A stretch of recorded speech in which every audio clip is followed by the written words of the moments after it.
ኢየሱስ አብይ ሙሌ ይዛል ያንተን ኦኬ እዚህ እንዳይረብሽ እዚህ ላንሳ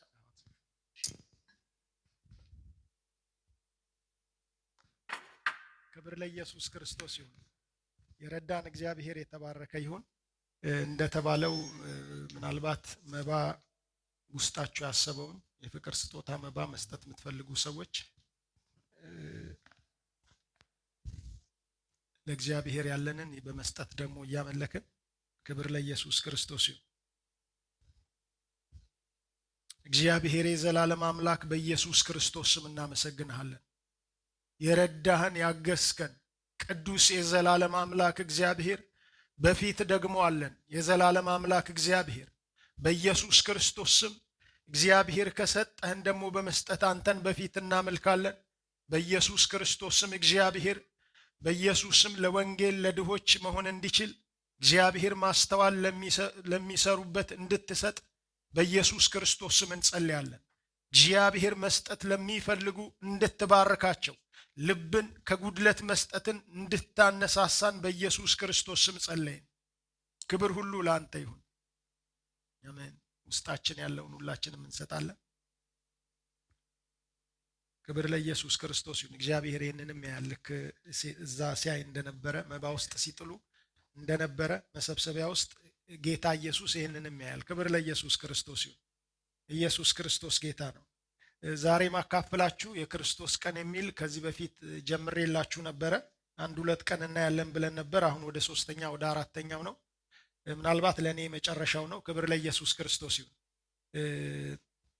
የክርስቶስ ቀን የሚለውን ዛሬ ጨርሰዋለሁ። የክርስቶስ ቀን የሚለው ምናልባት ያሰፉታል፣ ሰፋ ያለ ነገር ነው። ምናልባት ልክ እንዳየነው ንጥቀት በሚለው ነው የክርስቶስን ቀን የጀመርነው። ከንጥቀት በኋላ ደግሞ የክርስቶስ የፍርድ ወንበር በቤማ ሲት የሚባለውን ደግሞ አንድ ሁለት ክፍል አይተናል። ከዛ በኋላ የሚቀጥለው የበጉ ሰርግ የሚባል ነው። የበጉ ሰርግ የሚባል ቅዱሳን ሁሉ ከተሰበሰቡ በኋላ በክርስቶስ ያንቀላፉትም ተነስተው አንድ ላይ የበጉ ሰርግ የሚባል ይደረጋል። እሱን አልሄድኩበትም። እሱን አልፌ ቀጥታ አሁን የምንመለከተው ከቅዱሳኑ ሁሉ ጋር ይመጣል በሚል ርዕስ የኢየሱስ ክርስቶስን ዳግም ምጽአት እንመለከታለን። ክብር ለኢየሱስ ክርስቶስ ይሁን። ስለዚህ ከቅዱሳኑ ሁሉ ጋር ጌታችን ኢየሱስ ክርስቶስ ዳግም ተመልሶ ይመጣል። ያ ቅዱሳን ተብሎ የተጻፈው ዳግም ኢየሱስ ክርስቶስ ከንጥቀት በኋላ ስለሚመጣ እኛንም ጨምሮ በሕይወት በዛ ወቅት ንጥቀት ሲደረግ የነበሩትን ያንቀላፉትን ጨምሮ ሁላችንም አብረን ከክርስቶስ ኢየሱስ ጋር አብረን እንመጣለን ወደዚህ ምድር። ክብር ለኢየሱስ ክርስቶስ ይሁን። መጽሐፍ ቅዱስ ላይ አይታችሁ ከሆነ ብዙ የመጽሐፍ ቅዱስ አስተማሪዎችም ሲናገሩ ቤተ ክርስቲያን የሚለው ቃል እስከ ራእይ ምዕራፍ 1 ላይ ምዕራፍ 2 ላይ ምዕራፍ 3 ላይ አለ። ከምዕራፍ 4 ጀምሮ እስከ ምዕራፍ 18 ድረስ ቤተ ክርስቲያን የሚል ቃል የለም፣ ወይም ስለ ቤተ ክርስቲያን ብዙ ነገር አልተጻፈም። ይህንን ብዙ የመጽሐፍ ቅዱስ አስተማሪዎች ሲናገሩ ያ የመከራው ዘመን ስለሆነ ቤተ ክርስቲያን በዛ ዘመን ስለሌለች ምናልባት በዛ ወቅት በመከራው ጊዜ የሚድኑ ቅዱሳንና የሚቀሩ ቅዱሳን እነሱ ብቻ የሚኖሩበት ግን ቤተ ክርስቲያን እንደ ክርስቶስ ሙሽራ የተነጠቀችበት ስለሆነ ቤተ ክርስቲያን የሚል ስም እዛ ውስጥ አናገኝም። ከምዕራፍ 4 እስከ ምዕራፍ 18 ምዕራፍ 19 ላይ ግን ሲጀምር ስለ ቤተ ክርስቲያን እንደገና ይጀምራል። ክብር ለኢየሱስ ክርስቶስ ይሁን። ለምን? የበጉ ሰርግ የሚደረግበት ቤተ ክርስቲያን የምትጠራበት ክርስቶስ ተመልሶ የሚመጣበት ነው። ክብር ለኢየሱስ ክርስቶስ ይሁን። ስለዚህ ዛሬ ከቅዱሳኑ ጋር ይመጣል በሚል ርዕስ የኢየሱስ ክርስቶስን ዳግም ምጽአት በዚህ እንመለከታለን። ክብር ለኢየሱስ ክርስቶስ ይሁን። እግዚአብሔር ሁላችንንም እንዲያስተምረን ሁላችንም እንጸልያለን። ክብር ለኢየሱስ ይሁን። ቅዱስ የዘላለም አምላክ እግዚአብሔር እኔ የሚረባህን ነገር የማስተምር በምትሄድበትም መንገድ የምመራ አምላክ እግዚአብሔር ነኝ እንዳልክ በኢየሱስ ክርስቶስ ስም የሚረባንን የሚጠቅመንን ልታስተምር በመንፈስ ልታስተምር በመካከላችን ስላለ እናመሰግናለን። በሰባቱ የወርቅ መቅረዞች መካከል የሚመላለሰው ተብሎ እንደተጻፈ በዚህ በመካከላችን ስላለህ እንደ ቃለ በኢየሱስ ክርስቶስ ስም ክብር ሁሉ ለአንተ ይሁን። ልብን ሁሉ ልታዘጋጅ እግዚአብሔር የዘላለም አምላክ የኔን የባሪያህንም አንደበት እንደ ፈቃድ ልትከፍት በኢየሱስ ክርስቶስ ስም እያንዳንዳችንን በቃል ልትነካን በዚህ በኃይል እግዚአብሔር መገኘት እስኪታወቀን እንድትመላለስ በኢየሱስ ክርስቶስ ስም ጸለይን። ክብር ሁሉ ለአንተ ይሁን። የዘላለም አምላክ እግዚአብሔር ሁሌ ስለምታስተምረን ቃልህን ስለምትሰጠን እግዚአብሔር የዘላለም አምላክ የዕለት እንጀራችንን ስለምትሰጠን ተባረክ። ክብር ሁሉ ለአንተ ይሁን።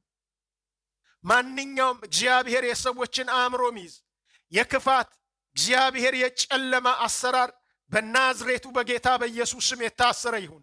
ከስሞች ሁሉ በላይ ስም በተሰጠው በእግዚአብሔር ልጅ በኢየሱስ ስም የታሰረ ይሁን።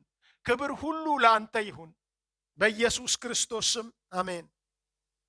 ክብር ለኢየሱስ ይሁን። ራእይ ምዕራፍ 19 ላይ ከቁጥር 11 ጀምሮ እስከ መጨረሻ ያለውን በትግርኛ ብታነቡልኝ ደስ ይለኛል። ራእይ ምዕራፍ 19 ከቁጥር 11 ጀምሮ እስከ ቁጥር 21 ድረስ ያለውን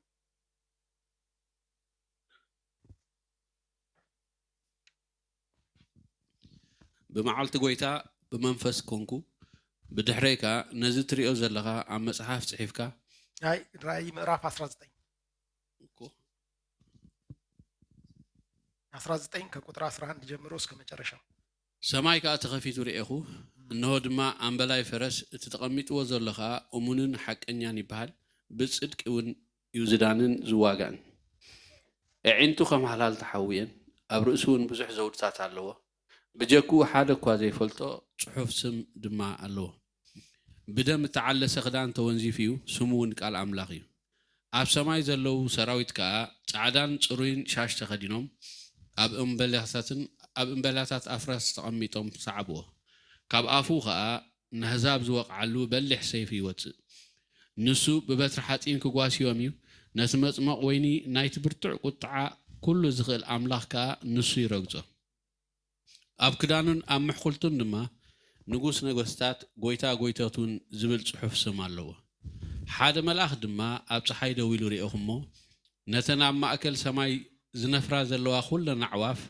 سقا نقوستاتن سقا حلقاتاتن سقا حيالاتن سقا أفراسن نايتهم تقماتهم سقا خلهم جواتاتن باروتن ناينا أشتون عبيتن كتبال عاس نعنى نابت عبي ناي قويتا درار تأكبان نابله عاو بزبالة دمتي جدره لتا أراويتن اتوم نغستات مدرن سراويتومن كا مستعفرس تقمتن مستوم سراويتن كواغو تأكيبوم رئيخو لتا أراويت تتحزه نتوم محتمتي أراويت تقبلون نمسلو السجدون زسحتوم تأمرتي عب كدميهم زقبر نبي حصوتون مسوء تتحزه نخلتيهم بهوتهم كلو نابت بدين دندد كلاي حوي دربيوم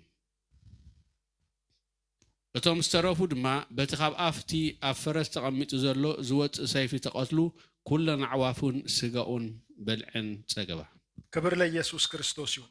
ሰማይም ተከፍቶ አየው፣ እነሆም አምባ ላይ ፈረስ የተቀመጠበትን የታመነና እውነተኛ ይባላል፣ በጽድቅም ይፈርዳል ይዋጋል። አይኖቹም እንደ እሳት ነበልባል ናቸው፣ በራሱም ላይ ብዙ ዘውዶች አሉ። ከእርሱም በቀር አንድስ እንኳ የማያውቀው የተጻፈ ስም አለው። በደምም የተረጨ ልብስ ተጎናጽፏል፣ ስሙም የእግዚአብሔር ቃል ተብሏል። በሰማይም ያሉ ጭፍሮች ነጭና ጥሩ ቀጭን የተልባ እግር ልብስ ለብሰው በአምባላዮች ፈረስ ተቀምጠው ይከተሉት ነበር ይላል። ክብር ለኢየሱስ ክርስቶስ ይሁን። ልክ ከላይ ስንመለከት የበጉ ሰርግ ነበረ። ልክ የበጉ ሰርግ ካለቀ የክርስቶስ ኢየሱስ የፍርድ ወንበር የሚባለው ካለቀ በኋላ የበጉ ሰርግ ከተደረገ በኋላ ዮሐንስ ራእዩን በተከታታይ ነው የሚያየው። ልክ ይሄንን ራእይ እየተመለከተ ምን አየሁኝ ይላል? ሰማይ ተከፍቶ አየሁኝ አለ። ክብር ለኢየሱስ ክርስቶስ ይሁን። ሰማይ ተከፈተ። ከዚህ በፊት ምዕራፍ 4 ላይ የሰማይ በር ተከፍቶ አየው ይላል።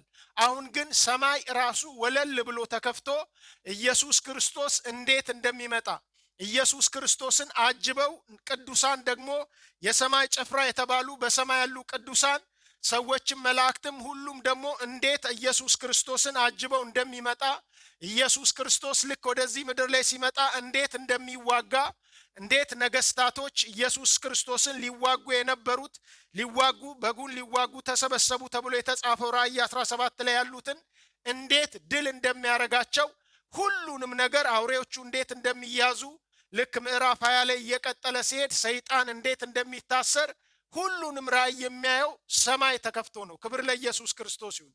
ሁሉ ጊዜ መጽሐፍ ቅዱስ ላይ ሰማይ ሲከፈት በጣም ትልቅ ነገር ነው የሚታየው።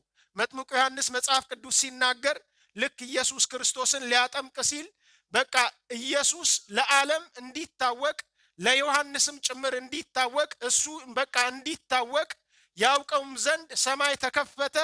በእርግብ ኢየሱስ ክርስቶስ ላይ መንፈስ ቅዱስ በእርግብ አምሳል ወረደበት።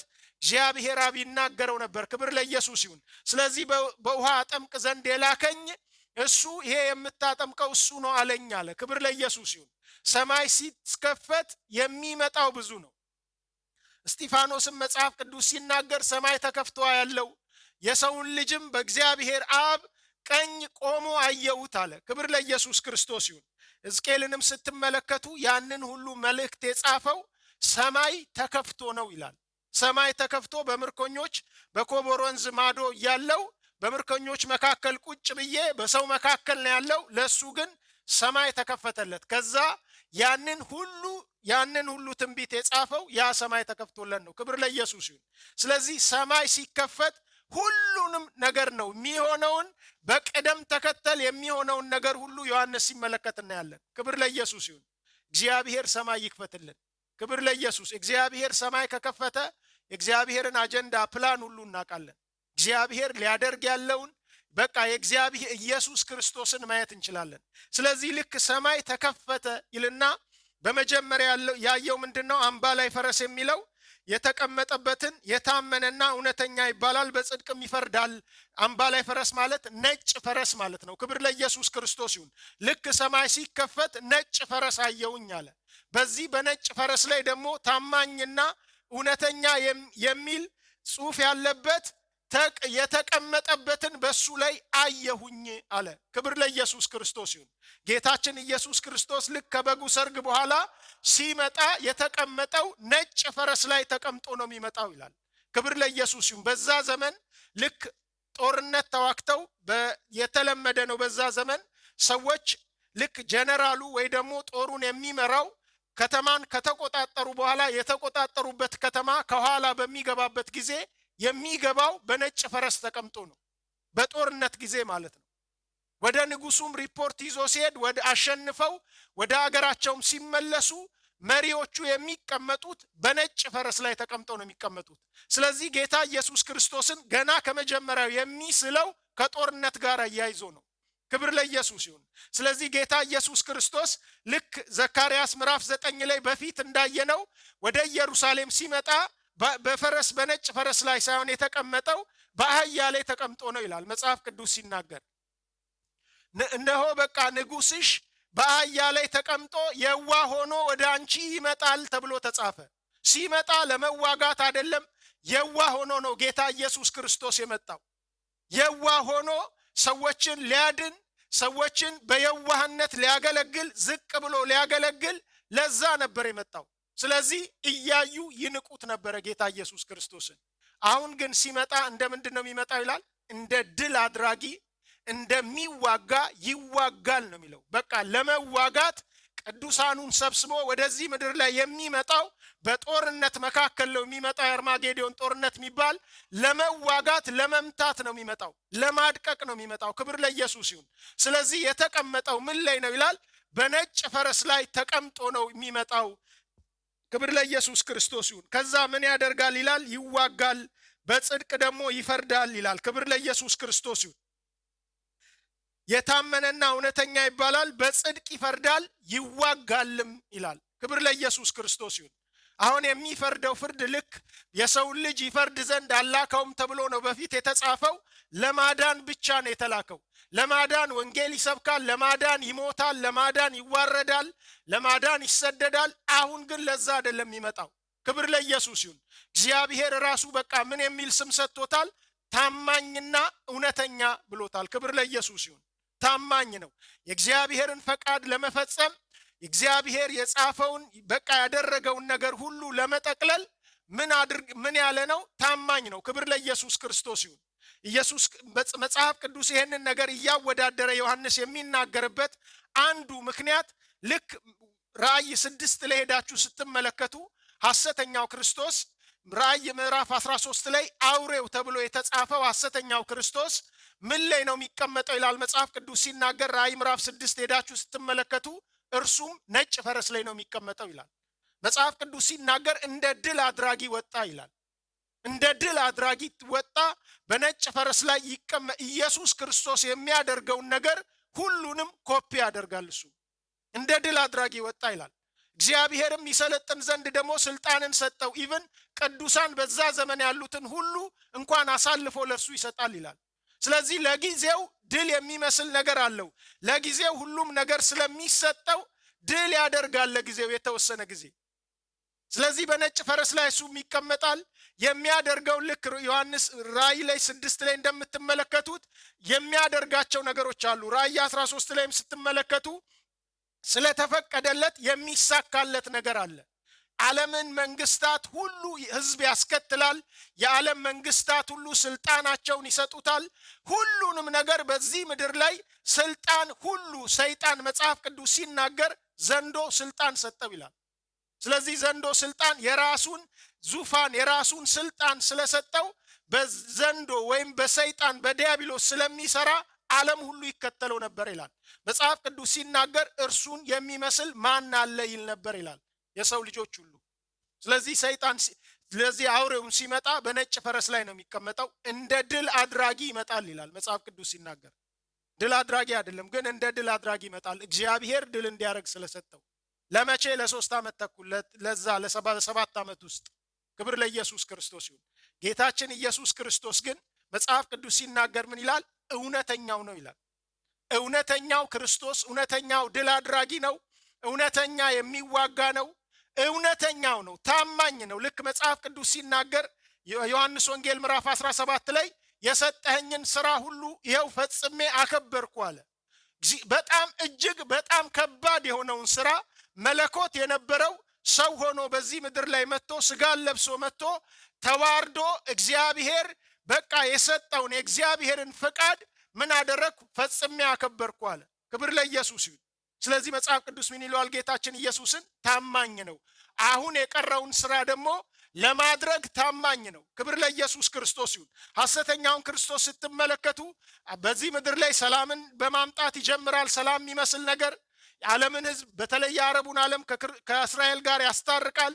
ከዛ ለእስራኤል ቃል ኪዳን ይገባል ይላል። ራሱ መልሶ ደግሞ ምን ያደርጋል ይላል? ቃል ኪዳኑን ያፈርሳል ይላል። ክብር ለኢየሱስ ክርስቶስ ይሁን። መልሶ ቃል ኪዳኑን ያፈርሳል። ታማኝ አይደለም። ጊዜያዊ ነው። ድሉ ጊዜያዊ ነው። ሁሉም ነገሩ ከዛ በኋላ ቅዱሳንን ያሳድድ፣ ያርድ፣ ይገድል ይጀምራል። የሚነሱበትን ነገስታት ይገድል ይጀምራል። የራሱንም መጨረሻ ላይ ክብር ለኢየሱስ ክርስቶስ ይሁን። ስለዚህ ጌታችን ኢየሱስ ክርስቶስ ራሱ እውነት ነው።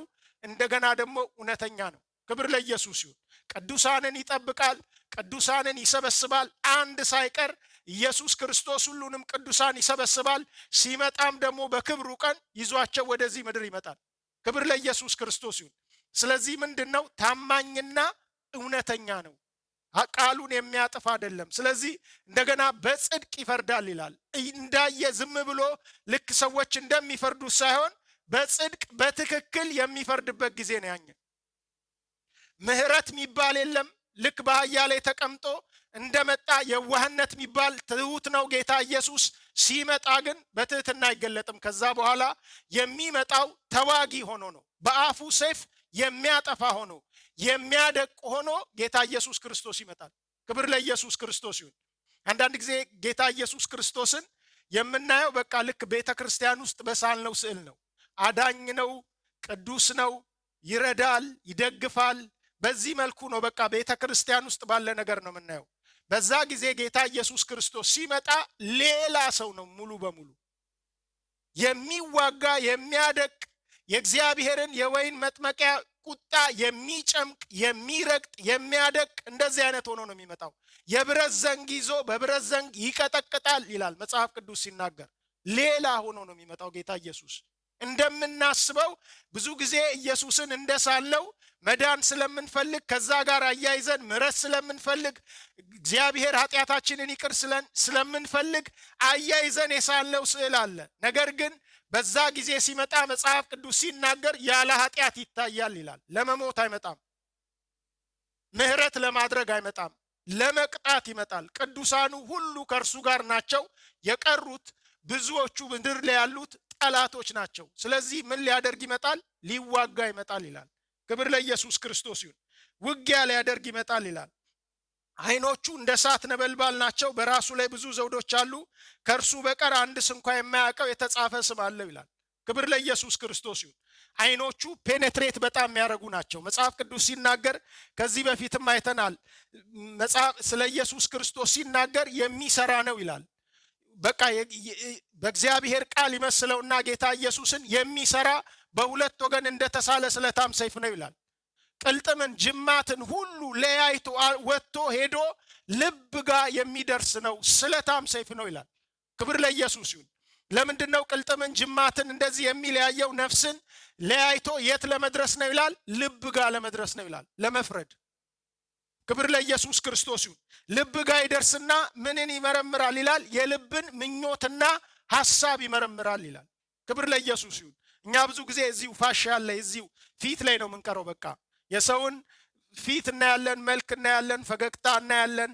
ምስኪን የሚመስል ሰው ከመሰለም ምናልባት ለኛ ምስኪን ነው። ጌታችን ኢየሱስ ክርስቶስ ግን ዓይኖቹ ምንድናቸው? እንደ ነበልባል እሳት ናቸው። ፔኔትሬት አድርጎ የሰውን ያደረገውን ነገር ብቻ ሳይሆን በምን ኢንቴንሽን እንዳደረገ፣ ለምን እንዳደረገ ምኞቱን፣ ሐሳቡን ውስጥ ገብቶ ይመረምራል ይላል። ከዛ መጽሐፍ ቅዱስ ሲናገር በቃ በፍርድ ጊዜ ሰዎች በሚቀርቡበት ጊዜ መልስ በምንሰጥበት በእሱ በእግዚአብሔር ፊት ሁሉ ነገር ምን ያለ ነው ይላል? የተራቆተና የተገለጠ ነው ይላል። ለምን? ሰይፉ ውስጥ ስለሚገባ። ስለዚህ የሚፈርደው በዛ ጊዜ በምንድን ነው? ጌታ ኢየሱስ ክርስቶስ ዓይኖቹ የእሳት ነበልባል ናቸው። በፊቱ ማንም መቆም አይችልም። እንደገና ውስጥ ገብቶ ሁሉን ነገር እንደዛ የሚመረምር ሆኖ ይመጣል። ክብር ለኢየሱስ ክርስቶስ ይሁን። ስለዚህ ጌታ ኢየሱስ ክርስቶስ ዳግም ሲመጣ ይሄ የምናቀው ኢየሱስ፣ አይሁዶች ያዩት ኢየሱስ፣ እዛ የሰቀሉት ኢየሱስ ክርስቶስ ሆኖ አይደለም የሚመጣው። ኢየሱስ ሌላ ሆኖ የጌቶች ጌትነቱ እየተገለጠ የሚመጣበት የነገስታት ንጉስ። በዛ የእግዚአብሔር ተቆጥቷል። ስለዚህ በዛ ጊዜ እግዚአብሔርን ቁጣ ለመውሰድ ለራሱ ሳይሆን የሚመጣው፣ ሰዎችን ለማዳን ሳይሆን የሚመጣው፣ እግዚአብሔር በተቆጣበት ልክ ሊረግጥ ሊያደቅ ይመጣል። ክብር ለኢየሱስ ክርስቶስ ይሁን። ስለዚህ ጌታ ኢየሱስ ክርስቶስ ዳግም ተመልሶ ሲመጣ እንደምናቀው እንደሳልነው አይነት ብቻ አይደለም። ክብር ለኢየሱስ ክርስቶስ ይሁን። በተለይ ተመልከቱ ቁጥር 13 ምን ይላል? በደም የተረጨ ልብስ ተጎናጽፏል፣ ስሙም የእግዚአብሔር ቃል ተብሏል ይላል። ከላይ ማንም የማያውቀው ስም አለው ይላል። በቃ ማንም ደግሞ ማያውቀው በቃ ሊያነበው ይችላል፣ ሊያየው ይችላል። ሰው ግን መፈጽመው ማያውቀው ሌላ ስም አለው ይላል መጽሐፍ ቅዱስ ሲናገር ጌታ ኢየሱስ ክርስቶስ። ምክንያቱም በአይሁድ የተለመደ ነው። ስምና ባህሪ አንድ ላይ ተያይዞ ነው የሚመጣው። መጽሐፍ ቅዱስ ብዙ ሰዎችን እንደ ስሙ እንደዚህ ነው ይላል። ኢየሱስ ክርስቶስ ግን በቃ ኢየሱስ ነው፣ አዳኝ ነው፣ ያድናል። ክብር ለኢየሱስ ይሁን። በስጋ ያድናል፣ ከበሽታ ያድናል፣ ከዘላለም ሞት ያድናል፣ ከእግዚአብሔር ቁጣ ያድናል። ክብር ለኢየሱስ ይሁን። ስለዚህ ስሙ ማንነቱ እንደ ስሙ ነው። ስለዚህ ጌታ ኢየሱስ ክርስቶስን ኢቭን ገና አውቀን አልጨረስነውም ማለት ነው። እዛም እሱ ጋር ሆነን ከበነው አናውቀውም። ብዙ ማወቅ እስከሚገባን ድረስ አውቀን አንጨርሰውም ጌታ ኢየሱስን። መጽሐፍ ቅዱስ ሲናገር ማኑሄ ጋር መጣና የሳምሶን አባት ጋር በቃ ሚስቱ እንደምትወልድ ሳምሶን እንደሚወለድ ተናገረና ጌታ ኢየሱስ ተገልጦ በዛ ዘመን ማለት ነው የጌታ መልአክ ተብሎ ተገልጦ ስም ማን ነው ብለው ጠየቁት። ስም ማን ነው? ነገሩ በተፈጸመ ጊዜ በሌላ ነገር ሳምሶን ከተወለደ ልክ ስለትን ማስገባት እንደሚባለው ነገሩ በተፈጸመ ጊዜ እንድናከብር ስም ማን ነው አሉት። ስሜን ስለምን ትጠይቀኛለህ አለ። ድንቅ ነው ስሜ አለ። ክብር ለኢየሱስ ይሁን። ድንቅ፣ መካር፣ ኃያል አምላክ፣ የዘላለም አባት የሰላም አለቃ ሁሉ ነው። ክብር ለኢየሱስ ይሁን። ያዕቆብም ስም ማን ነው ብሎ ጠየቀው ከታገለው በኋላ። ስሜን ስለምን ትጠይቀኛለህ አለው። ክብር ለኢየሱስ ይሁን። ኢየሱስ ክርስቶስ መጽሐፍ ቅዱስ አጥኚዎች ሲናገሩ ከ200 በላይ ስም አለው። አንዳንዶቹ ከ700 ስም በላይ ያለው መጽሐፍ ቅዱስ ላይ የተጻፈ ከ700 ከ200 በላይ ብዙዎቹ በተለይ የሚስማሙት ከ200 በላይ ስም አለው ይላል። እዚህ ጋር ግን ስሙ ማይታወቅ ሌላ የማይታወቅ በጣም የሚገርመው ደግሞ ብዙ ዘውዶች አሉት ከእርሱ በቀር አንድ እንኳን የማያውቀው የተጻፈ ስም አለ ይላል። 24ቱ ሽማግሌዎች እንደዛ የከበቡት 4ቱ እንስሳት መልአክ ሁሉ እያመለኩ ቅዱስ እያሉ እየሰገዱ የማያውቁት ስም ደግሞ አለው። በሌላ ነገር የማያውቁት ባህሪ የማያውቁት ነገር አለው ጌታ ኢየሱስ። ሊያውቁት ቀርበውት እንኳን ሊያውቁት ያልቻሉት ማንነት አለው ገና ጌታ ኢየሱስ። ክብር ለኢየሱስ ይሁን። ወደ ደረርቱ የተጠጋው ዮሐንስ እዛ ሳየው ወደቀና በቃ ፌንት አደረገ። በዚህ ዘመን እንደምለው አንኮንሸስ ሆነ፣ በቃ ወደቀ፣ እንደሞተ ሰው ሆነ ይላል። ክብር ለኢየሱስ ይሁን። ስለዚህ ጌታ ኢየሱስ ዳግምም ተመልሶ ሲመጣ በቃ ሙሉ ክብሩ በአባቱ ክብር ይመጣል ይላል። ሙሉ ነገሩ ሆኖ አይመጣም ማለት ነው። ሰው በፊቱ መቆም አይችልም። ክብር ለኢየሱስ ክርስቶስ ይሁን። ኢየሱስ ክርስቶስ ጌታ ነው። በተለይ ቁጥር 13 ላይ ተመልከቱ ምን ይላል? በደም የተረጨ ልብስ ተጎናጽፏል፣ ስሙም የእግዚአብሔር ቃል ነው ይላል። ምኑ ይላል? ነጭ ልብስ ነጭ ፈረስ ላይ ተቀምጧል። መጽሐፍ ቅዱስ ሲናገር ቅዱሳን አብረው የሚመጡት ነጭ ነው ልብሳቸው፣ የሚያምር ነው። ቅርጹን አይነቱን ልብሱን ይናገራል። የጌታችን የኢየሱስ ክርስቶስን ግን ሲናገር ምን ይላል? ደም ተረጭቶበታል ይላል። በደም የተረጨበት ነው ይላል። ኢሳይያስ ምዕራፍ 63 ላይ ከ1 እስከ 3 ላይ ታነብልኝ። ኢሳይያስ ምዕራፍ 63 ላይ 63 ከ1 እስከ 3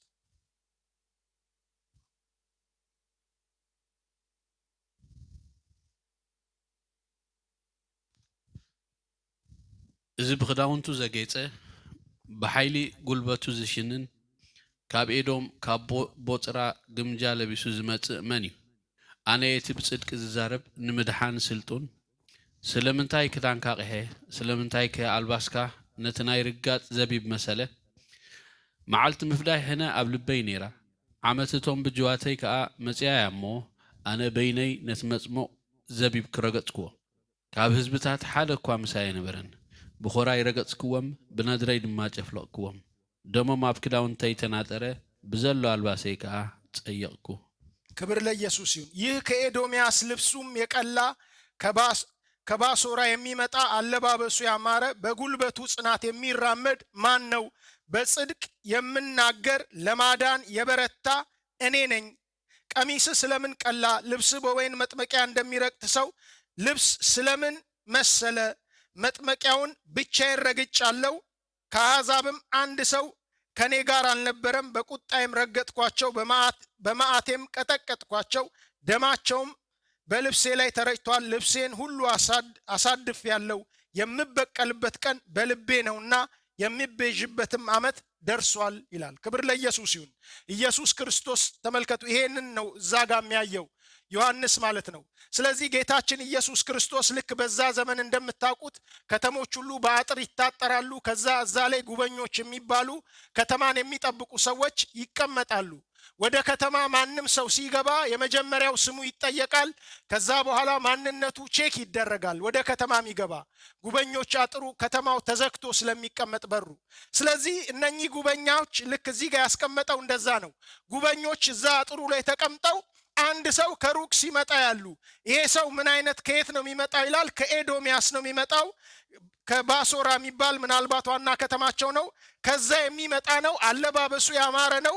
ከዛ በኋላ አረማመዱ በጣም ኮንፊደንስ ያለው በጽናት የሚራመድ በጉልበቱ ጽናት ይላል በጽድቅ። ከዛ ኢየሱስ መልስ ይሰጣል ስለ ማንነቱ። ልክ ማነ ተብሎ እንደሚጠየቀው ምን ይላል? በጽድቅ የምናገር ለማዳን የምበረታ እኔ ነኝ ይላል። ክብር ለኢየሱስ ክርስቶስ ይሁን። አረማመዱ በጉልበቱ ጽናት ነው የሚራመደው። ማለት እንደ ሌላ ጊዜ ልክ ሰዎችን አይተው እንደሚናገሩት አይደለም። ማን ነው የሚመጣው? ቀይ የለበሰው ማን ነው የሚመጣው? እንደዚህ አይነት ሰው፣ ጥቁር ሰው፣ ነጭ ሰው አይደለም የሚሉት። አሁን በጉልበቱ ጽናት የሚራመድ ማን ነው ይሄ ብለው የሚያስደነግጥ ግርማ ሞገስ ያለው ነው። እነዚህ ጉበኞቹ የሚሉት ማን ነው ብለው ሲናገሩ የመጀመሪያው ስለማንነቱ የሚመልሰው ምንድነው? በጽድቅ የምናገር እንደገና ለማዳን የበረታው እኔ ነኝ አላቸው። ክብር ለኢየሱስ ይሁን። ከዛ ሁለተኛ የጠየቁት ጥያቄ ቀሚስህ ስለምን ቀላ? ልብስህስ የወይን መጥመቂያ እንደሚረግጥ ሰው ልብስ ስለምን መሰለ አሉት ይላል። ክብር ለኢየሱስ ይሁን። ልብሱ የሚያምር ነው፣ በጣም ያጌጠ ነው። ግን ምን ሆኗል ማለት ነው? ደም በደም ሆኗል ልብሱ ማለት ነው። ልክ ጌታ ኢየሱስ በፊት ሲሰቀል የራሱ ደም መስቀሉ ላይ፣ የራሱ ደም ልብሱ ላይ፣ የራሱ ደም ራሱ ላይ እንደተረጨው አይደለም። የኢየሱስ ክርስቶስ ደም አይደለም። ይሄ ደም ምንድነው? የእግዚአብሔርን ልክ ወይን እንደሚጨመቅ ጁሱ ልክ እንደሚወጣ እንደሚረገጥ ወይኑ ኢየሱስ ክርስቶስ ምን አድርጓል ማለት ነው? የእግዚአብሔርን የበቀል ቁጣ ጨምቋል ማለት ነው። በሚጨምቅበት ጊዜ ምን ሆኖ ማለት ነው? ሰዎች ወይን ልክ ሲረግጡ ላያቸው ላይ እንደሚፈስ የሚጠጣው ኢየሱስ ክርስቶስ በቁጣው በሚረግጥበት ጊዜ ደማቸው ልብሴ ላይ ተረጨ ይላቸዋል። ክብር ለኢየሱስ ክርስቶስ ይሁን። ስለዚህ ጌታ ኢየሱስ እንደዚህ እንደምናስበው አይደለም። ዳግም የሚመጣው ለበቀል ነው የሚመጣው። ዳግም የሚመጣው ጠላቶቹን ጸጥ አድርጎ ልክ ታች ለወፎች በቃ የራት ግብዣ እንደተደረገላቸው ጸጥ አድርጎ ልክ እዚህ ምድር ላይ 1000 ዓመት ሊነግስ ነው የሚመጣው። መጽሐፍ ቅዱስ ወደዛ ስትመለከቱት 2-3 ቦታ በጉን ሊዋጉ ተነሱ ይላል መጽሐፍ ቅዱስ ሲናገር። ኢየሱስ ክርስቶስን ሊዋጉ ነገስታት ይሰበሰባሉ። ራእይ 17 ላይም ስትመለከቱ እነዛን ሁሉ ጸጥ አድርጓቸው ነው ጌታ ኢየሱስ ክርስቶስ። በሌላ ነገር አይደለም። ልክ ወይም ሰይፍ ሊትራል ሰይፍ አይደለም። ማንም የሚዋጋ የለም። ከአሕዛብ አንድስ እንኳን ከኔ ጋር የተዋጋ የለም። ብቻዬን የእግዚአብሔርን የቁጣ መጭመቂያ የወይን ያንን ብቻዬን ረገጥኩኝ ይላል። ቅዱሳን አብረው የሚመጡ መላእክት ሰዎች እዛ ጋር አሕዛብ የሚለው ኔሽን ማንም ከአገር እስራኤልንም ጨምሮ ማንም የተዋጋ የለም። ብቻዬን ነው የእግዚአብሔርን ቁጣ መጭመቂያ የጨመቅኩት ብቻዬን ነው ይላል። ክብር ለኢየሱስ ክርስቶስ ይሁን። ስለዚህ የሌላው የቅዱሳን አብረው የሚመጡት ልብሳቸው ነጭ ነው። የኢየሱስ ክርስቶስ ግን ልብሱ በደም የተነከረ ነው። ክብር ለኢየሱስ ክርስቶስ ይሁን። ለምን? የተዋጋው ብቻውን ነው። ሊትራል ሰይፍ ሳይሆን የሚወጣው ቃል ነው ከአፉ የሚወጣው። ከቃሉ የተነሳ ሰዎችን ይህንን ምድር የፈጠረ በዛ ቃል ደግሞ እነዚህ ሊዋጉ የተሰበሰቡትን እስራኤልን ሊያጠፉ ኢየሩሳሌምን ላይ ውጊያ እያደረጉ ያሉትን ሁሉንም በአፉ ቃል ያጠፋቸዋል። ክብር ለኢየሱስ ይሁን። በዓለም ሲታይ ኢየሩሳሌምን መቆጣጠር ነው። ኢየሩሳሌምን እስራኤልን ማጥፋት ነው። ግን ያ ጦርነት ምን አይነት ጦርነት ነው? ራእይ 17 ላይ ስትሄዱ በጉን ነው የሚዋጉት። ሰይጣን ያቃል። አውሬው ያንን ጦርነት እንዲያደርጉ የሚያደርገው ያቃል። 7 ዓመት ጊዜ እንዳለው ያቃል። ኢየሱስ ድል እንደሚያደርግ ያቃል። ግን ያለ የሌለ ኃይሉን አምጥቶ ኢየሱስ የሚነክስበትን የኢየሩሳሌምን ከተማ ለመቆጣጠር ወደ ኢየሩሳሌም ጦርነት ያደርጋል። መጽሐፍ ቅዱስ ሲናገር ሊደመስሳቸው እግዚአብሔርም ስለፈለገ በቃ ሁሉም ጦር ቀጥታ ወደ ኢየሩሳሌም ወደ እስራኤል እንዲመጣ የኤፍራጥስ ወንዙ ላይ ይደርቃል ይላል።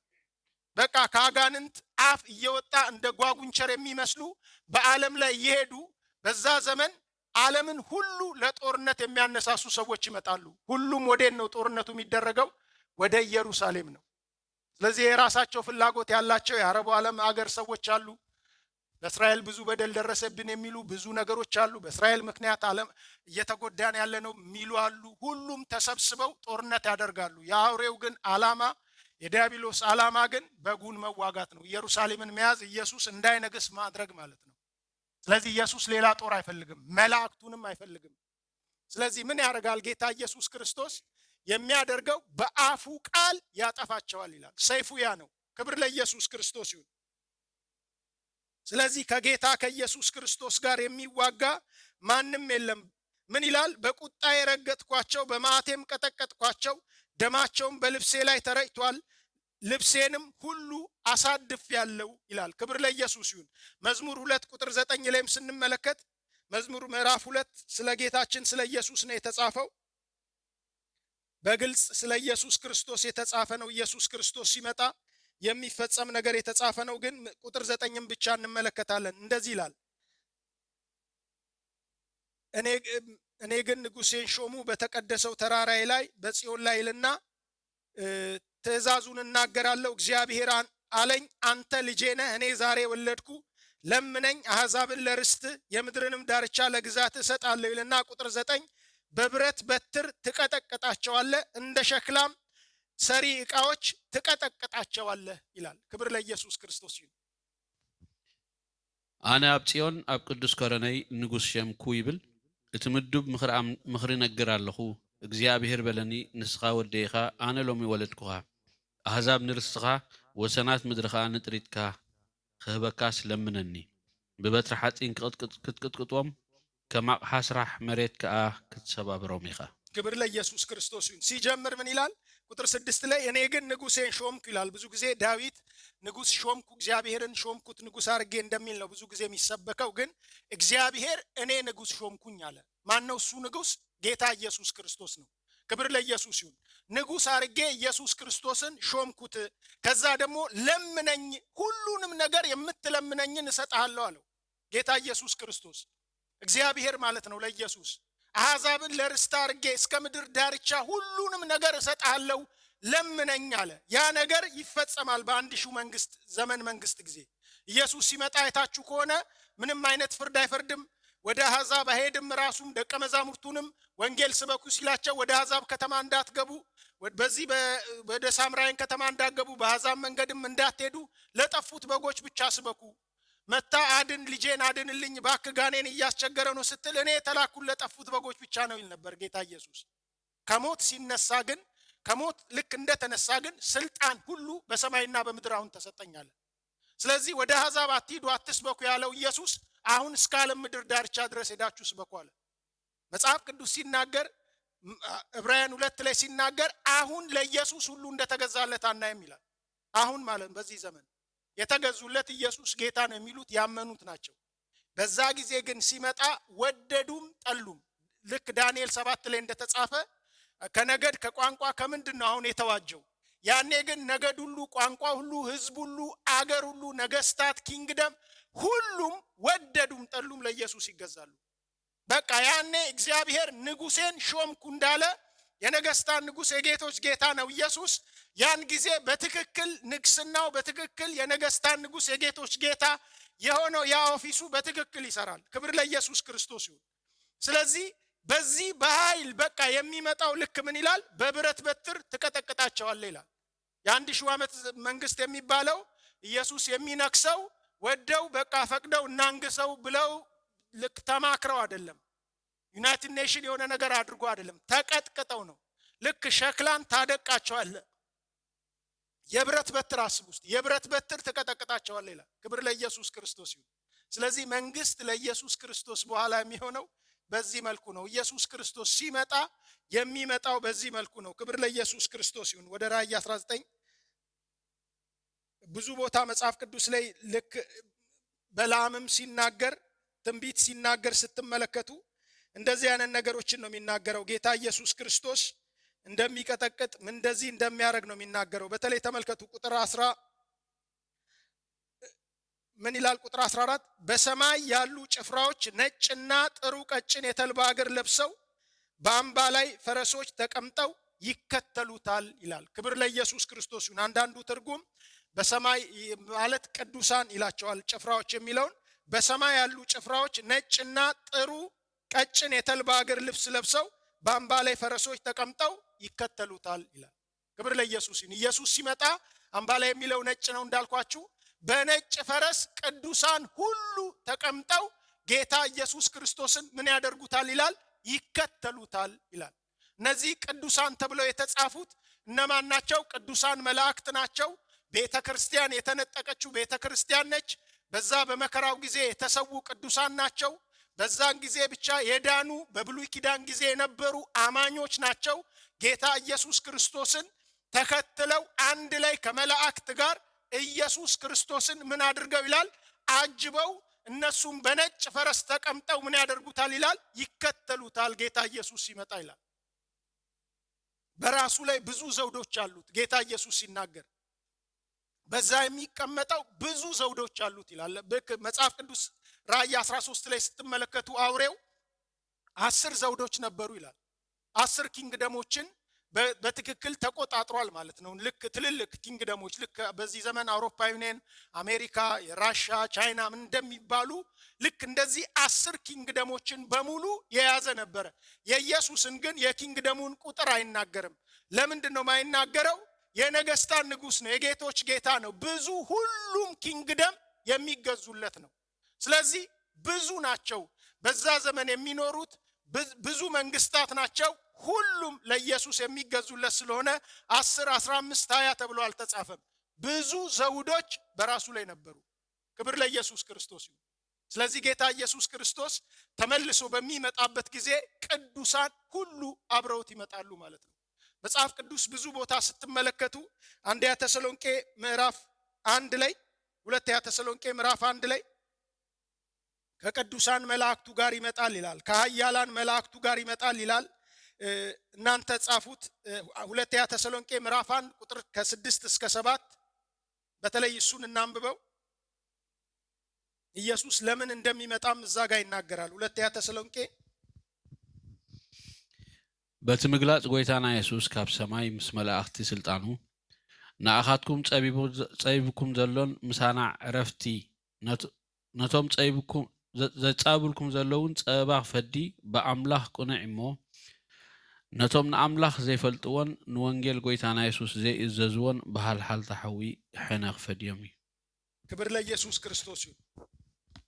ጌታ ኢየሱስ ክርስቶስ ከስልጣኑ መላእክት ጋር ከሰማይ በእሳት ነበልባል ሲገለጥ መከራን ለሚያሳዩአችሁ መከራን ለምትቀበሉት ከኛ ጋር ዕረፍት ብድራት አድርጎ እንዲመልስ በእግዚአብሔር ፊት በርግጥ ጽድቅ ነውና ይላል ሐዋርያ ጳውሎስ። ራሱንም ጨምሮ ምን ይላል? ኢየሱስ ክርስቶስ የሚፈርደው በጽድቅ ነውና ሲመጣ ግን ከቅዱሳን መላእክቱ ጋር ከስልጣኑ ጋር ጌታ ኢየሱስ ከስልጣኑ በመላእክት ጋር ከሰማይ በእሳት ነበልባል ሲገለጥ ይላል በጽድቅ ነው የሚፈርደው። ልክ ራእይ 19 ላይ እንዳየነው ምን ያደርጋል? መከራን ለምትቀበሉት ለናንተ ከኛ ጋር ዕረፍትን ይሰጣቸዋል። መከራን ግን ላደረሱባችሁ ለነርሱ ግን ምንን ይሰጣቸዋል ይላል? መከራን ሊሰጣቸው ይመጣል ይላል። ክብር ለኢየሱስ ክርስቶስ ይሁን። በፊት አስቡ፣ ቅዱሳንን ሲያሳድዷችሁ ከአንድ ከተማ ወደ ሌላ ከተማ ሽሹ፣ ለሚያሳድዷችሁ ጸልዩ፣ ለምኑ። እነ ዮሐንስ ተነስተው በቃ ሳምራውያንን ከተማ እናጥፋ ሲሉ ከምን አይነት መንፈስ ናቸው አለ። ተመልሶ ሲመጣ ግን በምንድን ነው የሚመጣው? በጽድቅ ነው የሚፈርደው። የማይታዘዙትን ተመልከቱ፣ እግዚአብሔርን የማያውቁትን ለጌታችን ለኢየሱስ ክርስቶስ ወንጌል የማይታዘዙትን ይበቀላል። በዚያን ቀን በቅዱሳኑ ሊከብር ምስክርነታችንን አምናቸዋልና እያለ ይናገራል። ክብር ለኢየሱስ ክርስቶስ ይሁን። ምን ሊያደርግ ነው የሚመጣው ይላል? ሊበቀል ነው የሚመጣው በዛን ቀን ሲመጣ ጌታ ኢየሱስ ክርስቶስ። ስለዚህ ጌታ ኢየሱስ ሲመጣ ያለኛ አይሆንለትም ማለት ነው። በቃ ቤተ ክርስቲያን አብረዋለች። አስቡት እስቲ ጌታ ኢየሱስ ክርስቶስ፣ እኛ ራሳችንን እናውቃለን፣ ዓለም የሰጠንን ቦታ ተመልከቱ።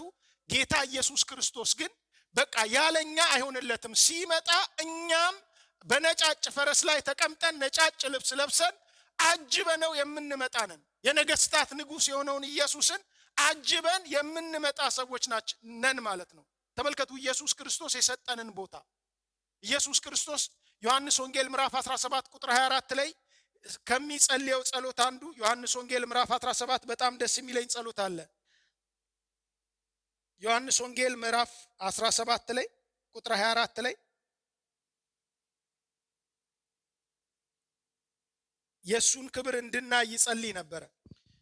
ወአቦይ ቅድሚ ምስራት ዓለም አፍቂርካኒ ኢኻሞ እዞም ዝሃብካኒ ነቲ ዝሃብካኒ ክብረይ ምእንቲ ክርዩስ ኣብቲ ኣነ ዘለኽዎ ንሳቶም እውን ኣብኡ ምሳይ ክህልው እደሊ ኣለኹ።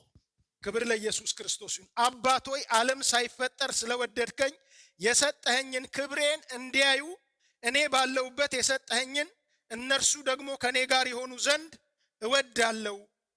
ተመልከቱ የሚለው ምንድነው? አንተ የሰጠኸኝን ዓለም ሳይፈጠር የነበረኝን ክብር ምን እንዲያደርጉ ፈልጋለሁ ይላል። ለተራ ለደቀ መዛሙርት እኮ ነው። ለነዛ በዓለም ተራ ለሆኑ ያልተማሩ ናቸው፣ አሳ አጥማጆች ናቸው ለሚባሉት ለነርሱ ግን ሲጸልይ ምን ይላል ጌታ ኢየሱስ? ለነሱና የነሱን ቃል ለሚሰሙ ከላይ ወደ ላይ ስትሄዱ እንደሚለው ምን ይላል? የሰጠኸኝን ክብሬን እንዲያዩ ፈልጋለሁ ይላል። ክብር ለኢየሱስ ክርስቶስ ይሁን። ክብሩን እንዴት ነው የምናየው? አብረነው አጅበነው። በቃ ተመልከቱ፣ በእኛ ፈጽሞ ጌታ ኢየሱስ ክርስቶስ አያፍርም። ሲታጀብ የሚፈልገው መላእክትን ብቻ አይደለም፣ የሚፈልገው ቤተ ክርስቲያንንም ጭምር እኔንና እናንተንም ጭምር ነው። ክብር ለኢየሱስ ይሁን። ስለዚህ በኢየሱስ ክርስቶስ በዚህ ዘመን ማፈር እጅግ በጣም የሚያሳፍር ነገር ነው ማለት ነው። እሱ በእኛ አያፍርም፣ ያውም በክብሩ ቀን፣ ክብሩ በሚገለጥበት ቀን፣ ድል በሚነሳ ቀን፣ በሚያሸንፍ ቀን። በቃ ሰዎች ተለውጠውባቸው ያቁም። ልክ ሲለወጡ በቃ ሲለወጡ አብሮኝ እኔ ሃይ ስኩል የጨረሰ ልጅ በቃ የተለያየ ዩኒቨርሲቲ ገባን። እኔ 6 ዓመት ቆየው፣ እሱ ቶሎ ጨርሶ ወጣና ጥሩ ቦታ ስራ ገባ። በኋላ ግን እስር ቤት ነው የገባው በሙስና እጅግ በጣም ብዙ ብር አግኝቶ። በ2 ዓመት ልዩነት አለን። ሚሊዮነር ሆኖ ጠበቀኝና እንደማያቀኝ በቃ ሆነ። አብረን ነበረ ለማትሪክ ውጤት ለማምጣት ምናጠናው። እንደማያቀኝ ሆነ። ማን ነበርክ እስከ ማለት ነው። አስቡት። የክብሩ ቀን ሰው ሊረሳ ይችላል። መጽሐፍ ቅዱስ ብዙ ቦታም ይናገራል። ጌታ ኢየሱስ ግን የክብሩ ቀን ከሚፈልጋቸው ሰዎች መካከል አንዱ እኔና እናንተ ነን። ክብር ለኢየሱስ ይሁን። ምን አድርገናል? ምን የራሳችን ክብር አለ? እዛው ልክ እንደሚጸልየው ራሱ ኢየሱስ ክብሩን ለኛ ይሰጠናል።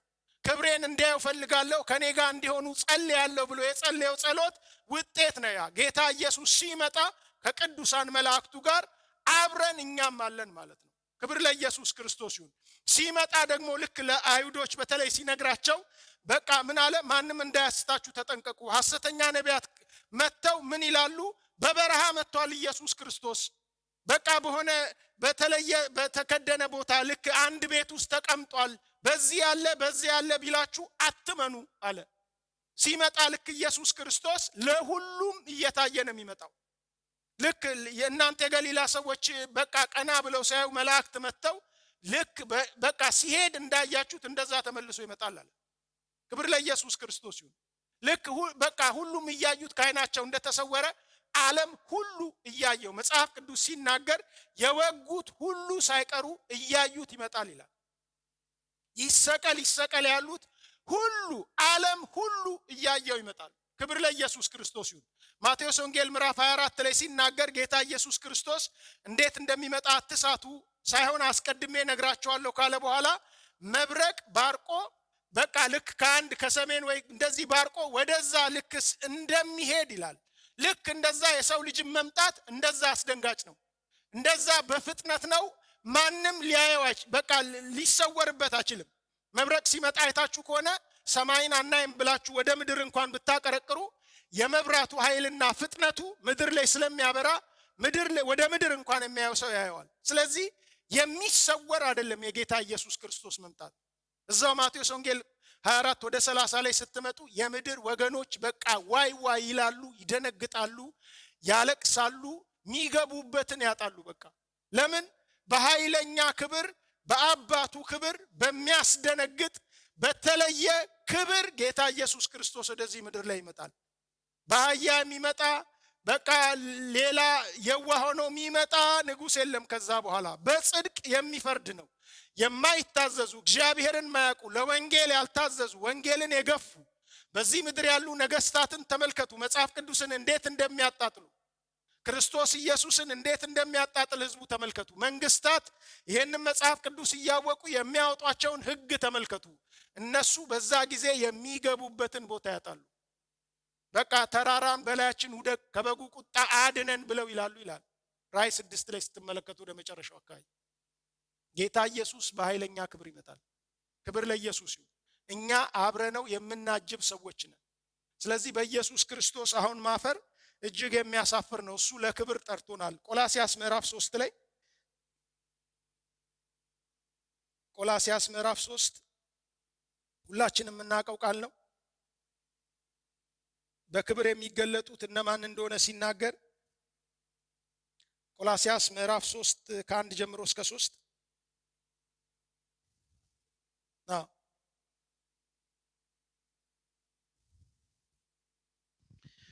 ደጊም ምስ ክርስቶስ ተንሲኢኹም ተኾንኩም ሲ ነቲ ክርስቶስ ኣብ የማን ኣምላኽ ተቐሚጥዎ ዘሎ ነቲ ኣብ ላዕሊ ዘሎ ድለዩ ሞይትኩም ኢኹም እቲ ህይወትኩም ድማ ምስ ክርስቶስ ኣብ ኣምላኽ ተሰዊራ ኣላ እሞ ኣብ ላዕሊ ዘሎ ሕሰቡ ኣብ ምድሪ ዘሎ ኣይኮነን።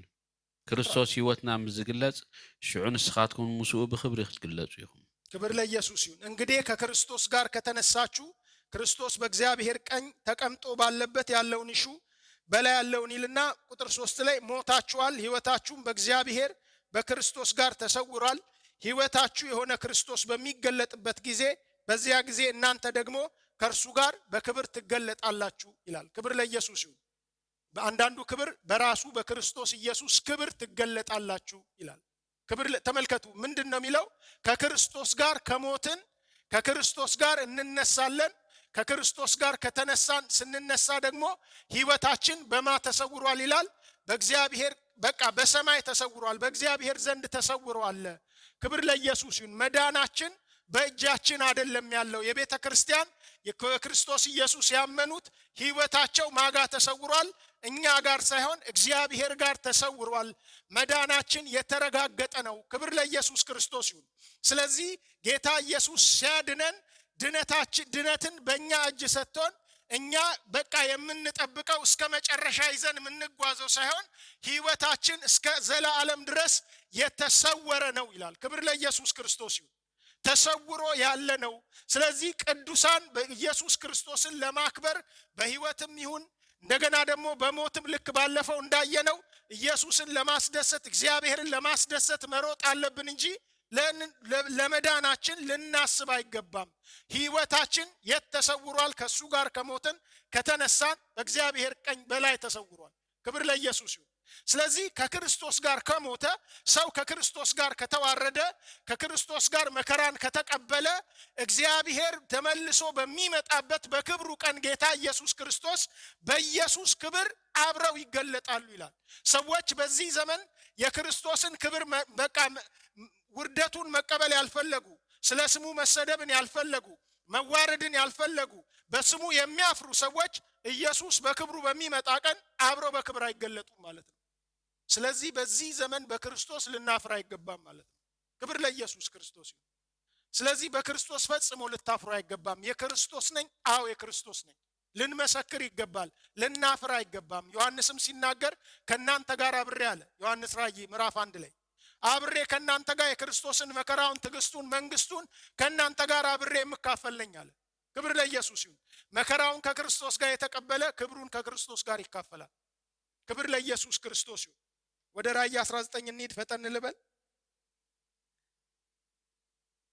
ስለዚህ ጌታችን ኢየሱስ ክርስቶስ ሲመጣ ፈጽሞ ልክ ያልተለማመኑ አይነት ብዙ ጊዜ ምናልባት ሲሰበክም ማንሰማው አይነት የማንስለውም አይነት ሆኖ ነው ጌታ ኢየሱስ ክርስቶስ የሚመጣው። ክብር ለኢየሱስ ክርስቶስ ይሁን። አሕዛብን ይመታበት ዘንድ ስለታም ሰይፍ ከአፉ ይወጣል። ከ15 ጀምሮ ያለውን በተለይ ተመልከቱት። ምን እያለ ይናገራል? አሕዛብን የሚመታበት ሰይፍ ከአፉ ይወጣል፣ እርሱም በብረት በትር ይገዛቸዋል። እርሱም ሁሉን የሚገዛ የእግዚአብሔርን የብርቱ ቁጣውን ወይን መጭመቂያ ይረግጣል። በልብሱና በጭኑ ላይ የተጻፈበት የነገስታት ንጉስና የጌቶች ጌታ የሚል ስም ተሰጥቷል። የእግዚአብሔርን ምን ይላል? የብርቱ ቁጣውን ወይም መጭመቂያ ይረግጣል። ልክ ቅድም እንዳልኳችሁ ማለት ነው። ራእይ 17 ላይ ሄዳችሁ ስትመለከቱ በሚረግጥበት ጊዜ ይላል ምን ሆነ ይላል? መጀመሪያ ወይኑ በቃ ደርሷል፣ በስሏል። ወይኑ የሚታጨድበት ጊዜ ደርሷል። ስለዚህ በሚረገጥበት ጊዜ ምን ይላል?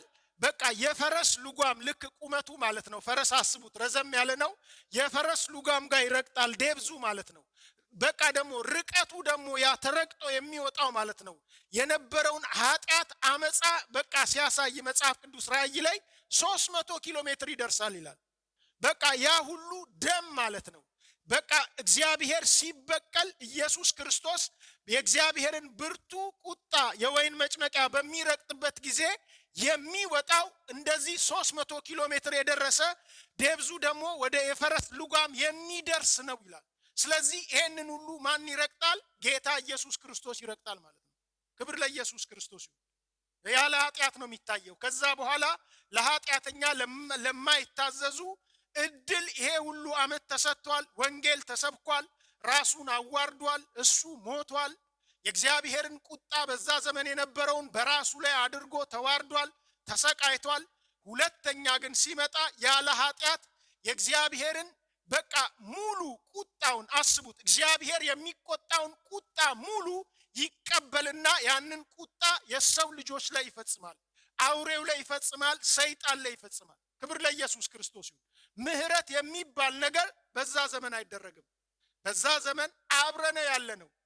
በእግዚአብሔር ክብር እሱ በሚገለጥበት ጊዜ በዛ ዘመን ኢየሱስ ብቻውን ሲዋጋ ብቻውን ሲነግስ የምናየው እኛ ነን። ክብር ለኢየሱስ ክርስቶስ ይሁን። በሱ ላይ ምን የሚል ጽሑፍ ተጽፏል ይላል? የነገስታት ንጉስ የጌቶች ጌታ የሚል ተጽፏል ይላል። ክብር ለኢየሱስ ክርስቶስ ይሁን። ባህሪው ማለት ነው። በቃ ዘዳግም ምዕራፍ 10 ላይ ስታዩ በቃ አምላካችሁ እግዚአብሔር የአማልክት ሁሉ አምላክ የጌቶች ሁሉ ጌታ ነውና ተብሎ ተጽፏል። ኢየሱስ ክርስቶስ የነገስታት ንጉስ የጌቶች ጌታ ተብሎ ሲጻፍ በቃ ዝም ብሎ ነገስታትን ልክ በዛ ዘመን እንዳሉ ድል አድርጎ በቃ የነገስታትን ስላሸነፈ ንጉስ የሚሆንበት አይደለም። ባህሪው ነው፣ መለኮቱ ነው። የነገስታት ንጉስ የጌቶች ጌታ ባህሪው መለኮቱ ነው። የመለኮት ስም ነው። ክብር ለኢየሱስ ይሁን። እዚህ ምድር ላይ ብዙ ሰዎች ተብለዋል። መጽሐፍ ቅዱስ ላይ ስትሄዱ ዳንኤልም ልክ የንጉስ ናቡከደነጾርን ህልም ሊፈታለት ሲመጣ ዳንኤል 2 ላይ አንብቡት ከፈለጋችሁ ምን ይላል? ንጉስ ሆይ አንተ የነገስታት ንጉስ ነህ ብሎ ቀረበ። ለምን? በቃ ተዋክቶ ብዙ ነገስታትን ድል አድርጎ የነዛን ነገስታት ሁሉ ጦር ይዞ ነው ወደ እስራኤል እንኳን ሲመጣ ሊዋጋ የመጣው። በጭካኔ ሊዋጋ የመጣው በቃ ነገስታት ከንጉስ ናቡከደነጾር ጋር መዋጋት ስለማይፈልጉ ገና ጦርነት ማድረግ አይፈልጉም፣ እንገዛልሃለን ብለው ክራውናቸውን በቃ አስረክበዋል ማለት ነው ለሱ።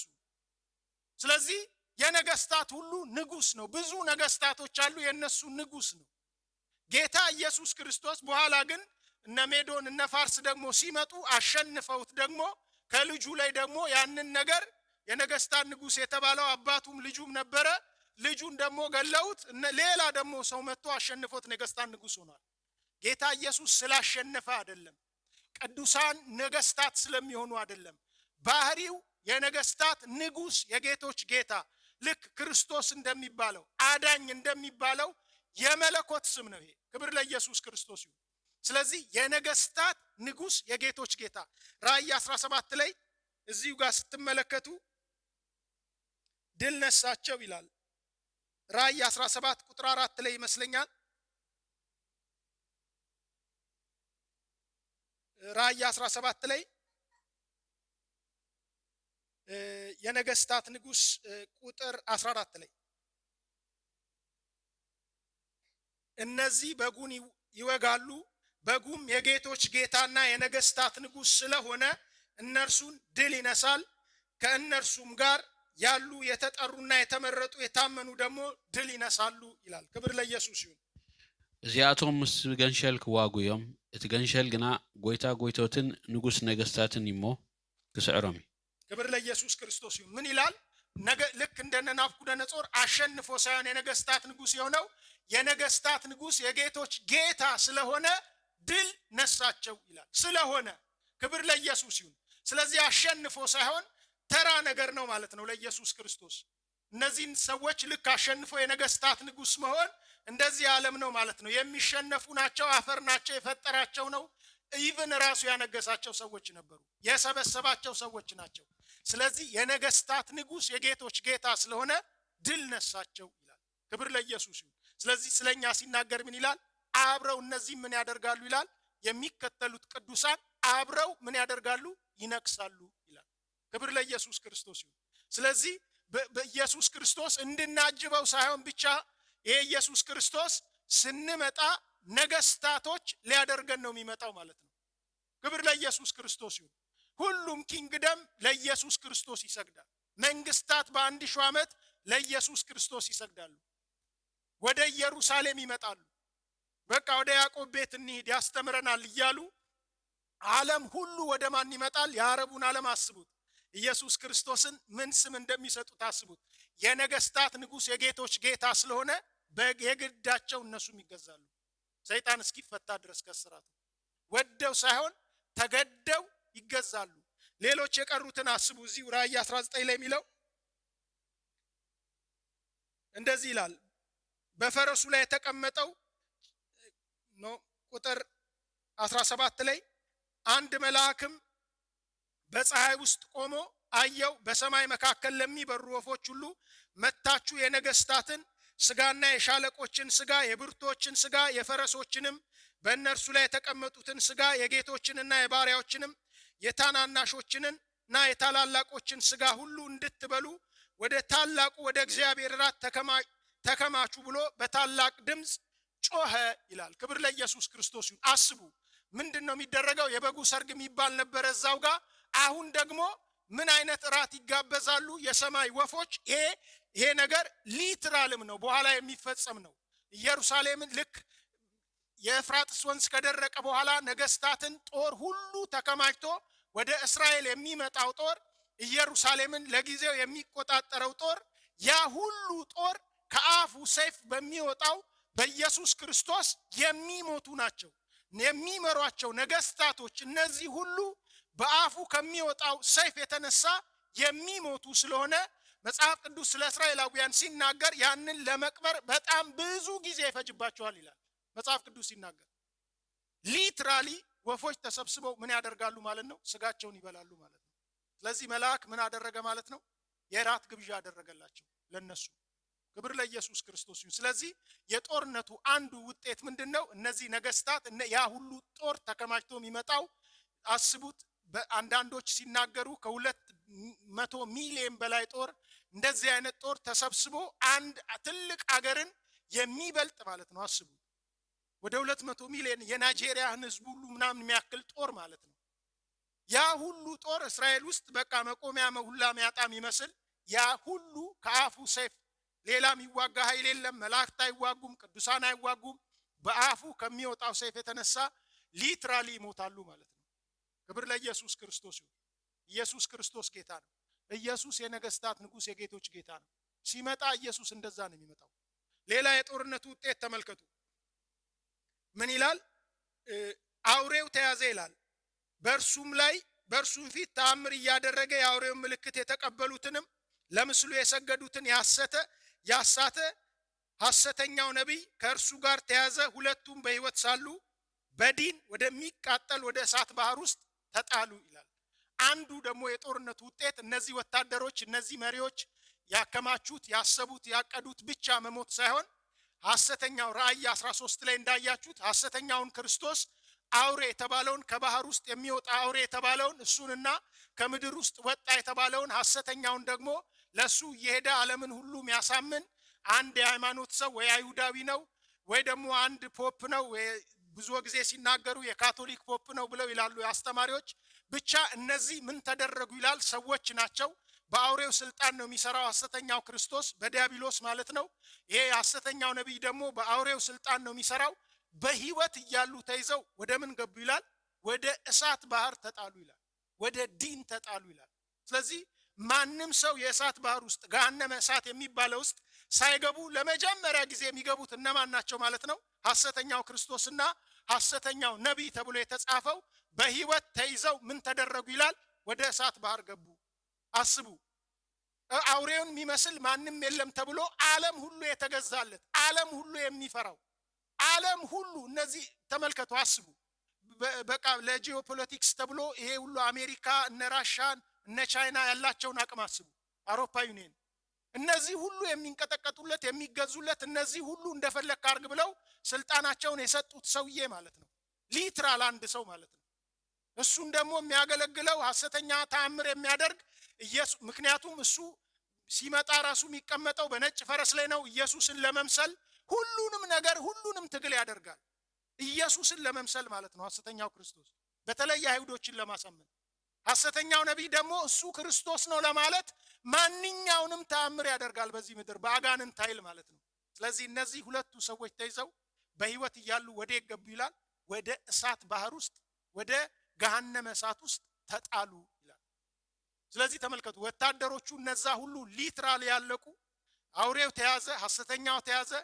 ራእይ መቼስ ምዕራፍ የለም መጽሐፍ ቅዱስ ሲጻፍ ታውቃላችሁ። ራእይ 20 ላይ ደግሞ አንዱ የጦርነት ውጤት ምንድነው ይላል? ጌታችን ኢየሱስ ክርስቶስ ራሱ አልሄደም፣ አንድ ብርቱ መልአክ ላከና ምን አደረገ ይላል? ሰይጣንን ዲያብሎስን ዋናውን ማለት ነው ምን አደረገ ይላል? ያዘው ይላል። ሰንሰለት ያዘ፣ ትልቅ ሰንሰለት ያዘ። አንድ መልአክ መጣና አስቡ፣ ሚካኤልም አይደለም ሌላ መልአክ ነው። መጣና ዲያብሎስን ለምን ጌታ ኢየሱስ መጥቷል። አሁን ጌታ ኢየሱስ ክርስቶስ የመጣው የጨለማውን ስልጣንና የእናንተ ስልጣን ጊዜ ነው ብሎ ለስልጣናቸው አይደለም ታልፎ የተሰጠው ኢየሱስ። ልክ በፊት እንደመጣው ሊሞት አይደለም የመጣው ጌታ ኢየሱስ ክርስቶስ። ዲያብሎስን በፊት ባለፈው ዘሪስ ሲሰብክ ነበረ። በሞት ላይ ኃይል ያለውን ዲያብሎስን ለማሸነፍ ጌታ ኢየሱስ ሲመጣ የሚሞት ደካማ ሆኖ ነው የመጣው፣ መሞት የሚችል ነው። ያኔ ግን ሲመጣ የነገስታት ንጉስ የጌቶች ጌታ ስለሆነ አንዱን መልአክ ሂድና እሰረው ነው ያለው። ክብር ለኢየሱስ ክርስቶስ ይሁን። ዲያብሎስ ተያዘና በሰንሰለት ታስሮ 1000 ዓመት ወደ ጥልቅ ውስጥ ምን ተደረገ ይላል። የጦርነቱ ውጤት አንዱ ታሰረ ይላል። አስቡት። ከዛ ዓለም ያለ ሰይጣን 1000 ዓመት ሙሉ ኢየሱስ እዚህ ምድር ላይ ነግሶ ማለት ነው። የሚመጣውን ሰላም አስቡ። እዚህ ምድር ላይ ሰዎችን የሚያስት ዲያብሎስ የለም። ሐሰተኛው ክርስቶስ የሚባል የለም። ሐሰተኛው ነብይ የሚባል የለም። ዲያብሎስ ራሱ ምን ሆኗል? ታስሯል ጥልቅ 1000 ዓመት። ስለዚህ 1000 ዓመት እዚህ ምድር ላይ ጌታ ኢየሱስ ክርስቶስ በሚነክስበት ጊዜ እዚህ ምድር ላይ ልክ በአዳም የመጣው መርገም ሊትራሊ በዚህ ምድር ላይ የመጣው ሁሉ ይወሰዳል፣ ሰላም ይሆናል። ሰዎች ከእንስሳ ጋር አብረው ይጫወታሉ። በቃ በጎች ከአንበሳ ጋር እንደዚህ በቃ አንበሳ ሳር የሚበላበት ሰው ሁሉ መሳሪያ የሚያመርተው ይሄ ሁሉ ድርጅት እየቀጠቀጠ ወደ እርሻ መሳሪያ ወደ ሌላ ነገር መቀየር ይጀምራል። መጽሐፍ ቅዱስ ሲናገር የምኑ ውጤት ነው? ይሄ ሁሉ የጦርነቱ ውጤት ነው ማለት ነው። ኢየሱስ በአፉ ውስጥ ትንፋስ ስላጠፋቸው እነዛን ስላደረጋቸው። ስለዚህ በዛ ጊዜ እኛ ደግሞ መጽሐፍ ቅዱስ ሲናገር አብረው ምን ያደርጋሉ ይላል? ይነክሳሉ ይላል። ለዚህ ነው መጨረሻው መጽሐፍ ቅዱስ ሲናገር እስከ መጨረሻ ድል የሚነሳ እኔ በአባቴ ዙፋን እንደሚቀመጥ እርሱም ከኔ ጋር አብሮ ይቀመጣል በዙፋን ላይ ይላል ጌታ ኢየሱስ። ስለዚህ ቅዱሳን የተባለው ምንድነው? መከራ አለ በዓለም እያለን እስከ መጨረሻው ምን አድርጉ ነው የተባለው? ጽኑ ነው የተባለው። ጌታ ኢየሱስ ክርስቶስ ዳግም ተመልሶ ሲመጣ እንደምናውቀው አይነት ጌታ ኢየሱስ ክርስቶስ ሳይሆን ተዋጊ ሆኖ የሚቀጠቅጥ ሆኖ ህዝብ ዓለም ሁሉ ቀጥ ለጥ ብሎ የሚገዛለት ሆኖ ይመጣል። ክብር ለኢየሱስ ክርስቶስ ይሁን። እንደናቁት አይደለም። ሄሮድስ ንጉስ ነው፣ ሊያየው ፈለገ፣ በጣም ይፈልጋል። ልክ ሲያየው ናቀው። በቃ አንተ ነህ እንዲህ ያለው። በቃ እንደዛ አይነት አይደለም ጌታ ኢየሱስ የሚመጣው። የነገስታት ንጉስ የጌቶች ጌትነቱ የሚገለጥበት ሆኖ ይመጣል። ክብር ለኢየሱስ ክርስቶስ ይሁን። ስለዚህ ይሄን በዚህ ጌታ ኢየሱስ ልናፍር አይገባም። ይሄንን ጌታ ኢየሱስ ልንናገር ይገባል። አጃቢ ሆነን እንመጣለን እያንዳንዳችሁ ማለት ነው። የዛሬ ድካማችሁን አትዩ። ህይወታችሁ በክርስቶስ ኢየሱስ እግዚአብሔር ዘንድ ተሰውሯል። ክብር ለኢየሱስ ክርስቶስ ይሁን። እስቲ እንነሳለን ሁላችንም ለዚህ ጌታ እንዘምራለን። መዝሙራችን ይሄንን ጌታ የሚያከብር መሆን አለበት። ክብር ለኢየሱስ ይሁን። ይሄንን ጌታ እናከብራለን፣ ለዚህ ጌታ እንዘምራለን፣ በዚህ ጌታ እናፍርም፣ ይሄንን ጌታ እንናገራለን። አብሮ ሊያከብረን ይመጣል። ክብር ለኢየሱስ ክርስቶስ ይሁን። አብሮ ሊያነክሰን ይመጣል። እስቲ ጌታን አክብሩት። ክብር ለኢየሱስ ክርስቶስ ይሁን። እናከብርሃለን እስቲ በሉት። አሁን ሁሉ እንደሚገዛለት አናይም ይላል። እኛ ግን አሁን ተገዝተንለታል። አሁን ልጁን አሁን ጉልበቱ ላይ ወድቀው የሚስሙት ምሳሌ ላይ ሲናገር በቃ ቶሎ ብላችሁ እሱ አባትየው እንዳይቆጣ ውደቁና ሳሙት አለ። ክብር ለኢየሱስ ክርስቶስ ይሁን። እስቲ እናመሰግናለን በሉት ጌታ። በክብሩ ቀን የማይተወን ጌታ አለ። ክብር ለኢየሱስ ክርስቶስ ይሁን። አሁን ያላችሁበትን ነገር አትዩ። ጌታ ኢየሱስ ክርስቶስ በክብሩ ቀን አይተውህም። በክብሩ ቀን ያከብርሻል። ክብር ለኢየሱስ ክርስቶስ ይሁን። እስከ መጨረሻ ከኢየሱስ ክርስቶስ ጋር ጽኑ። እስቲ እናመሰግናለን በሉት ጌታ። እናመሰግናለን የዘላለም አምላክ እግዚአብሔር። በኢየሱስ ክርስቶስ ስም ክብር ሁሉ ላንተ ይሁን። የረዳህን እግዚአብሔር በኢየሱስ ክርስቶስ ስም እግዚአብሔር የዘላለም አምላክ በዚህ ዘመን የዘላለም አምላክ እግዚአብሔር ቀን ሳለ እግዚአብሔር በሕይወት ሳለን በኢየሱስ ክርስቶስ ስም ወደዚህ መዳን የጠራህን በጌታ በኢየሱስ ክርስቶስ ስም ክብር ሁሉ ላንተ ይሁን። እናመሰግንሃለን። ክብር ሁሉ ላንተ ይሁን በኢየሱስ ክርስቶስ ስም የዘላለም አምላክ እግዚአብሔር። ይሄንን ክብርህን መረዳት እንድንችል ይሄንን ማንነትን መረዳት እንድንችል በኢየሱስ ክርስቶስ ስም አይኖቻችንን በዚህ ሰዓት እንድትከፍት በኢየሱስ ስም እንጸልያለን። እግዚአብሔር የዘላለም አምላክ የሰጠህንን ቦታ የሰጠኸኝን ክብሬን እንዲያዩ እፈልጋለሁ እንደሚል በኢየሱስ ስም የክብር አምላክ እግዚአብሔር የተሰጠንን እንድናውቅ በኢየሱስ ስም እንጸልያለን። ክብር ለኢየሱስ ይሁን። ኢየሱስ ጸልየዋል። በቃ የሰጠኝን ክብሬን እንዲያዩ እፈልጋለሁ። የጠበቀን ያዳነን ኢየሱስ፣ ቃሉን የፈጸመ ኢየሱስ የሰጠውን እግዚአብሔር የሰጠውን ክብር ጌታ ያሳያቸዋል። ክብር ለኢየሱስ ይሁን። እስቲ ክብሩን አያለው በሉ። እስቲ በሉ ክብሩን አያለው በሉ። ክብር ለኢየሱስ ክርስቶስ ይሁን። እናያለን። ኢየሱስ ጸልየዋል። እግዚአብሔር ለምነኝ የለመንከውን ሁሉ ሰጥሃለሁ አለ። አንዱ እኔ ነኝ፣ አንዱ አንተ አንቺ ነሽ። ክብር ለኢየሱስ ክርስቶስ ይሁን። እናመሰግንሃለን የዘላለም አምላክ በኢየሱስ ክርስቶስ ስም። የክብር አምላክ ከአብ በስተቀር አብ ሊገልጥለት ከሚፈቅድ በስተቀር ኢየሱስን የሚያውቅ የለም ተብሎ እንደተጻፈ በኢየሱስ ስም የበለጠ እንድትገልጥልን እንጸልያለን። በጌታ በኢየሱስ ስም እንድታበራልን እግዚአብሔር ለእምነት ለመነሳት እንዲሆነ የምንናፍቀው እንዲሆን በኢየሱስ ስም እንድታበራልን በዚህ ሰዓት እንጸልያለን። እንድትገልጥልን እግዚአብሔር የዘላለም አምላክ የበለጠ እንዲበራልን በኢየሱስ ስም እንጸልያለን። መታመን እንድንችል እግዚአብሔር በኢየሱስ ስም በክብር መጠበቅ ማሰብ እንድንችል በኢየሱስ ስም በውስጣችን እንዲበራ እንጸልያለን። እግዚአብሔር መንፈስ በቅዱሳን ውስጥ እንድታበራ በናዝሬቱ በጌታ በኢየሱስ ስም በዚህ ሰዓት እንጸልያለን። እንድታበራ እግዚአብሔር ነው ኢየሱስ የሚገልጠው። ክብር ለኢየሱስ ይሁን። እግዚአብሔር ነው የሚያበራው። ኢየሱስ ክርስቶስ ጌታ ነው። የሚመጣው ኢየሱስ ይሄ ኢየሱስ ነው። ክብር ለኢየሱስ ክርስቶስ ይሁን። በዚህ ክብር ነው ኢየሱስ ክርስቶስ የሚመጣው። ይህንን ስናውቅ የበለጠ እንድንጠብቀው የበለጠ እንድንፈራው ያደርገናል። ክብር ለኢየሱስ ክርስቶስ ይሁን። ኢየሱስ ዳግም ተመልሶ ይመጣል። ኢየሱስ ክርስቶስ ጌታ ነው። ዘሪቴ ወደዚህ ናና